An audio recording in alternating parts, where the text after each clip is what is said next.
Queridos irmãos e irmãs, nós estamos no segundo dia da oitava da Páscoa e a Igreja celebra esses 8 dias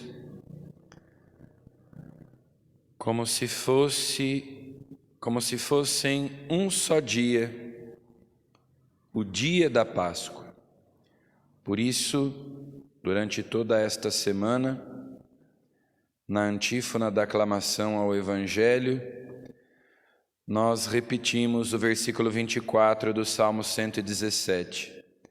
Este é o dia que o Senhor fez para nós. Alegremo-nos e nele exultemos. Então, entre o primeiro e o segundo domingos da Páscoa, nós estamos dentro dessa oitava, que é celebrada com solenidade. Por isso ainda se canta o Glória, ainda que seja dia de semana. Por isso, inclusive, na sexta-feira não se faz abstinência de carne, na sexta-feira dentro da oitava, porque é como se nós ainda estivéssemos no domingo de Páscoa. A alegria da Páscoa é tão grande que não cabe num dia só, e ela é celebrada então nesses 8 dias. Hoje, na primeira leitura, nós temos um trecho do discurso, da pregação de São Pedro no dia de Pentecostes, e ele então retomando as profecias do Antigo Testamento, na verdade, um trecho de um salmo de Davi, o Salmo 15, que nós cantamos, que nós recitamos depois da primeira leitura.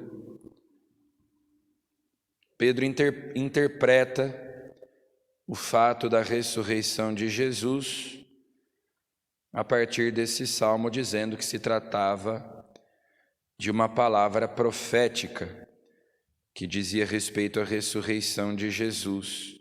Eis porque meu coração está em festa, minha alma rejubila de alegria, e até meu corpo no repouso está tranquilo, pois não haveis de me deixar entregue à morte, nem vosso amigo conhecer a corrupção. Tudo isso é fruto de Pentecostes, da vinda do Espírito Santo, é um dom do ressuscitado. Jesus, exaltado à direita do Pai, envia o Espírito Santo sobre os apóstolos, e a luz do Espírito Santo ilumina suas mentes e seus corações para eles compreenderem tudo o que havia acontecido. 50 dias depois da ressurreição de Jesus, claro, os apóstolos, os discípulos tiveram tempo para ruminar, para meditar sobre tudo o que havia acontecido, mas quando vem o Espírito Santo, então as coisas se tornam mais claras. Quando vem o Espírito Santo, então eles compreendem que a paixão, morte e ressurreição de Jesus já tinham sido anunciadas pelos profetas, e o próprio Jesus ressuscitado foi explicando isso para os discípulos de Emaús, por exemplo. Então Pedro, no dia de Pentecostes, mostra que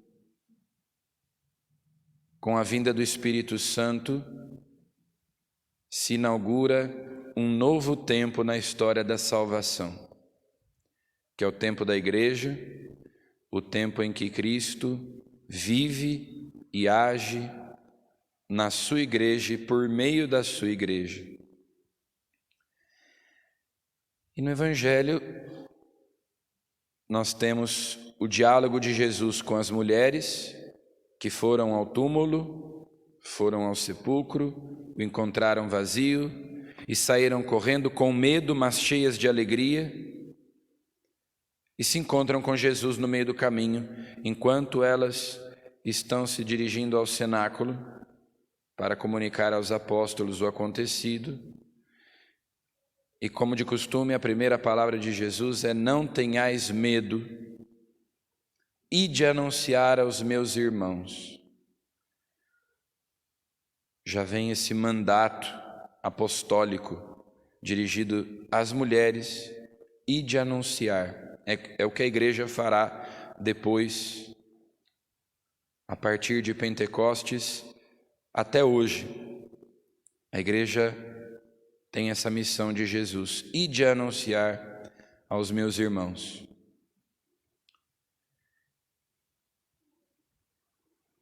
E o Evangelho também nos narra outro diálogo paralelo a esse entre os soldados que guardavam a sepultura de Jesus e o sinédrio, os sumos sacerdotes, os anciãos do povo, que os subornaram para que eles mentissem, para que eles ocultassem a verdade.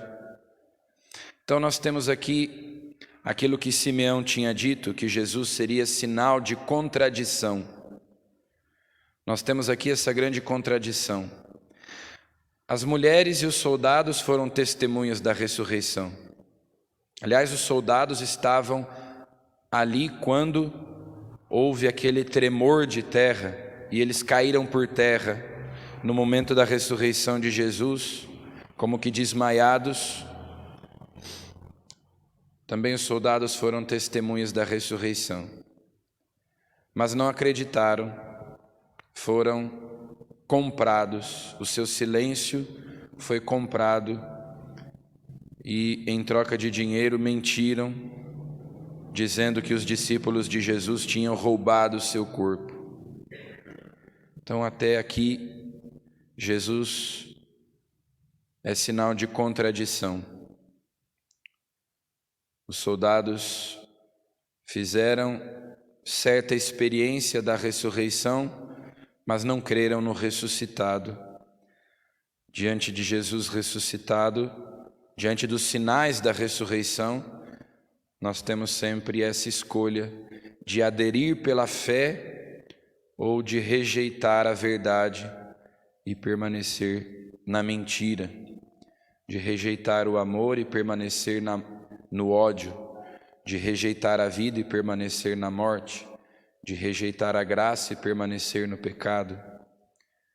Ele é sinal de contradição e continua sendo. Nós podemos acolhê-lo na fé ou rejeitá-lo e permanecer nos nossos pecados e permanecer na morte.